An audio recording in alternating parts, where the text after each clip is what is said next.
Remember how before I may have said something about mediocrity? I sang a whole musical number about it. Remember that? Okay, well here's a request someone gave me that certainly isn't mediocre. It's just bad. Taking a moment, I want to thank you for your viewership and your suggestions. They're always welcome, and in fact, I actually really like doing requests now as a way of giving back to you guys, no matter how much it may hurt me. Okay, like a band-aid. 3, 2, 1, play it.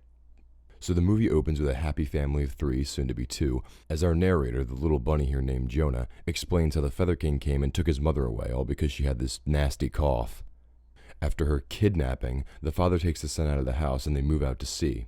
Now, I actually really like this touch because, from what I've read and seen, parents will often move away from the place where the death occurred to get away from it all, as part of the grieving process, both for themselves and their kids.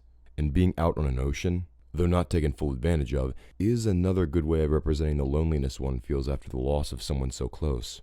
I'm going to give the movie this. At the start, it sets up the situation pretty well, and it raised my hopes a bit. Then they came crashing back down. See, there's this cutesy and harmless vibe to nearly every scene. Even during this part here, where Jonah jumps off the boat after a bottle to write more letters to his mother, and his father scolds him for it, tossing it back in the water and saying how he can never bring her back. This kind of depletes the feelings we should be sharing with these characters.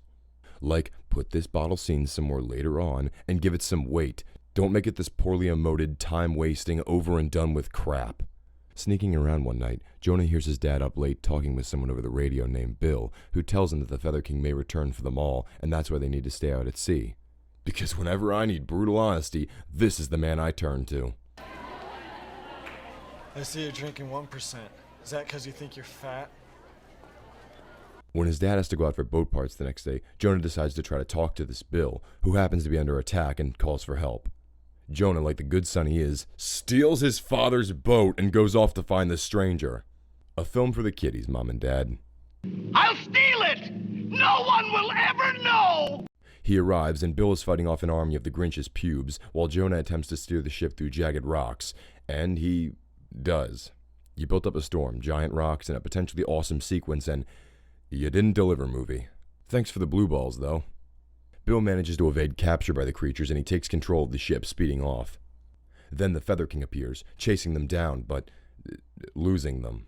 The looming figure of death, everyone, outrun by a small steamboat piloted by Napoleon Dynamite, doing his best Seth Rogen impression. Ha! You'll never catch me, you varmint! Ha ha! Idiot! Why? They almost escape, but Jonah sabotages the engine, and the Feather King appears, his menacing voice echoing down the halls of the boat in... So, we meet again, Bill. Mora made a ticket for you, Bill. That's up to Mora, and you know it. You'll be picked up like everyone else. I reiterate, the looming figure of death, everyone. Crunk. Really? I mean, I love Patrick Warburton, don't get me wrong. Just watch my open season review for proof of that. But as the Feather King, at best, he's kind of unintentionally hilarious, and at worst...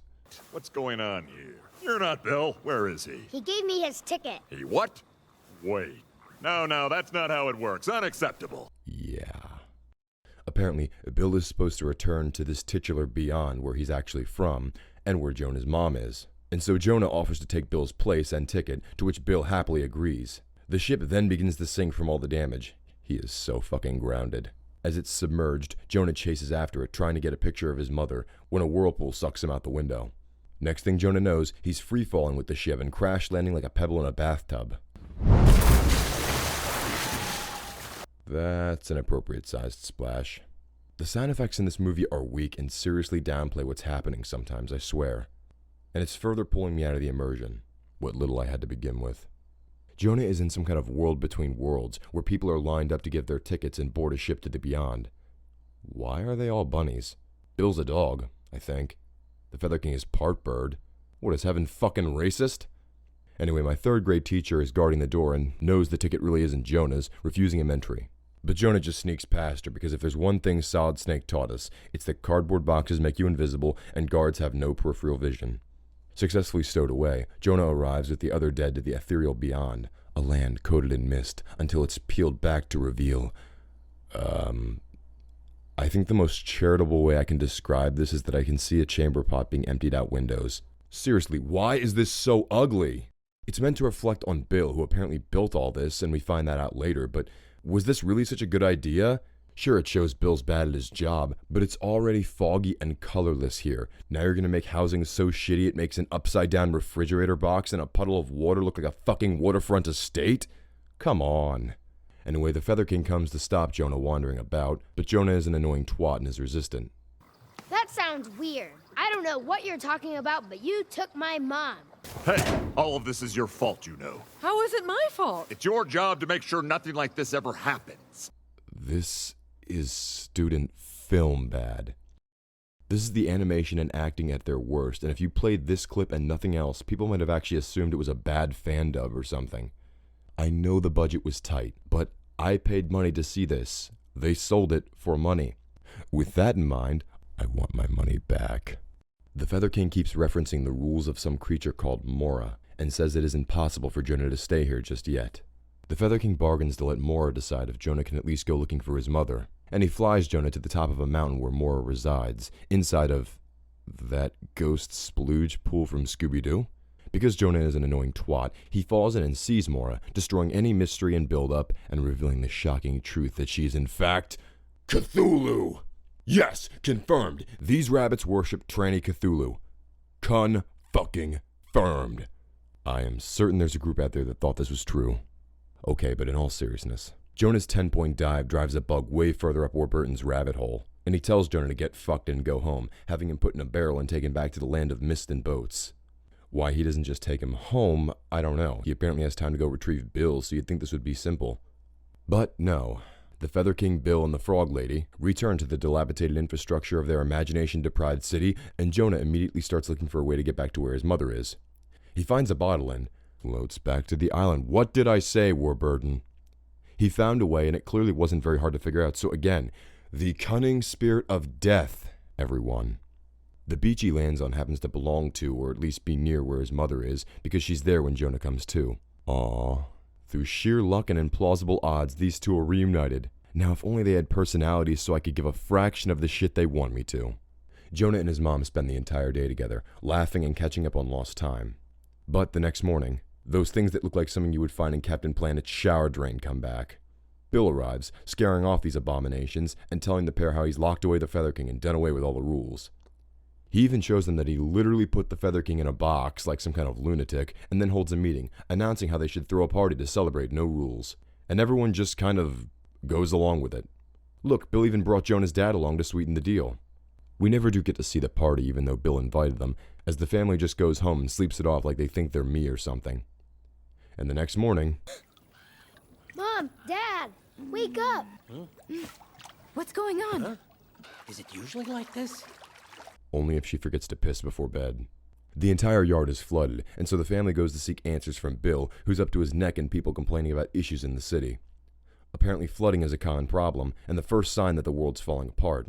After one day. When confronted by Jonah and his family, Bill just runs off and assures them everything's fine. But of course, the fuck would believe Bill at this point, so Jonah and his parents descend into Mora's hole.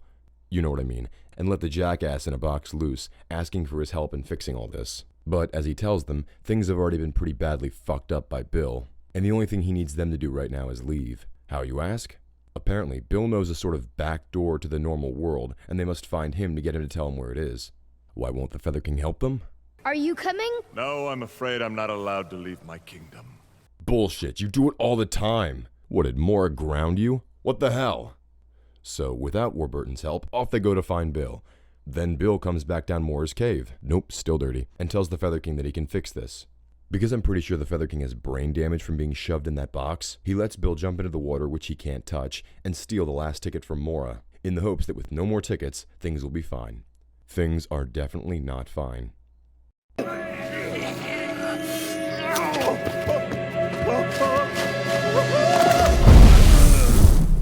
Oi. Manslaughter.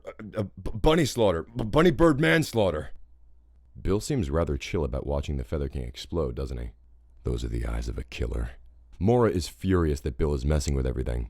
So the Holy Kraken starts rampaging through town, chasing Bill and making what could probably be considered improvements to the city. Jonah and his family run for it, and when the Frog Lady sees what's going down, she immediately turns on her duties and they all work together to get the engine started, and to flee from the pursuing creature. The family narrowly escapes the rampaging god on the boat, heading toward the edge of the foggy limbo area, and following a fleeing Bill toward the stairs that lead out of here.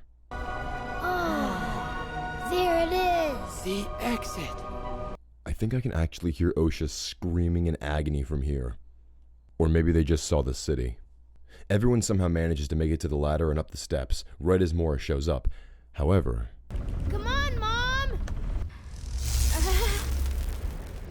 I'm afraid I can't. Back to the metaphorical stuff, eh? Okay. So Jonah's mother can't go with, and Jonah is sad. But to make things worse, since Bill isn't supposed to leave at all, Mora begins destroying the stairs to get to him, knocking everyone into the water and dragging Bill down with her. Jonah sees Mora putting the tickets back on her like scales, showing what she's after. So he takes the remaining tickets they have and returns them to her, saving Bill's life. Even though he's a selfish and lazy murderer who's contributed nothing to anyone's life but utter misery, and all while looking like his beard is eyeballs short of consuming his entire body. Then Jonah blows the Feather King. Up. He blows him up from one of his tiny minions. So he's alive, I guess. Not sure how that works, but he makes Bill help rebuild the steps and march the living back to their realm and restore balance. So the time has come for the family to say goodbye. Tears are shed as they must separate, and Jonah comes to terms with his mother needing to remain behind. They depart, and upon returning home, Jonah and his dad return to their old house on land, no longer afraid of the Feather King or death. The end. Yeah, this movie was bad, and I feel bad saying that because there's clear passion in the story and metaphor. And from what I've read, the original directors in its native language were two college friends who wrote this together. So I feel bad their passion was so constrained by budget, but they did market and sell tickets. They sold this to people, and like anything you pay to see, it deserves a fair review. The characters are ugly, not cute, often dead-eyed and stiff, and never really that pleasant or interesting to watch, save only for the design of the rabbit-bird hybrid that is the Feather King, although even he isn't perfect, as he shares the lanky leg syndrome and stiff movements of all the others. Speaking of characters, there is zero personality in our lead and his family. Bill is a lazy and irresponsible jerk who wants to have fun and shirk responsibility, okay? Feather King wants order and Moore's law to be respected and upheld. Cool. Jonah wants his mom back. That's it. We know nothing about him as a character other than that, and it makes the adventure less engaging. I've got to know something about you more than what you want. Just the same, the adventure element. The journey to the beyond of the title, yeah, that fell short too. The plot feels weightless. Even when they do have Mora going apeshit at the end, things barely pick up. The story drags, and even when things do happen, the bad animation and boring characters make it hard to pay attention. If you separate the allegory of letting go of someone you love from the story, you're left with a very boring and underwhelming adventure that ultimately goes exactly where you expect it to, and does so in the most boring way possible. Also, intentionally making the design of your afterlife foggy and shitty to reflect on Bill's poor work was a terrible idea, because it means I have to look at this the entire runtime. Fog, ocean, and clustered housing that seriously doesn't look good at all. Finally, let's talk about the acting. Everyone is bad in this. Everyone. John Heder? He's the best, but that's not saying much since everyone else was almost equally terrible. Lines are delivered too fast, often feeling insincere and forced, especially in Warburton's case. And I don't even think there was a moment when everyone managed to pull a decent line read out at once. It was always bad somewhere. All in all, this wasn't a total train wreck, but where it trips, it falls and faceplants pretty damn hard. If you're looking for an entertaining family adventure, I'd look a lot further than Beyond. One more time, thanks for the suggestion once again. It's an honor to have people recommend stuff for me to watch. It's also just awesome to be able to give back to you guys finally. I mean, fuck, I'm at over 120 subscribers. The shit, when did that happen? I cannot begin to tell you how thankful and excited I am. I've got some stuff to do to prepare for the next review, so, I'll fuck off now. Trust me, it's gonna be a weird one. Peace, guys.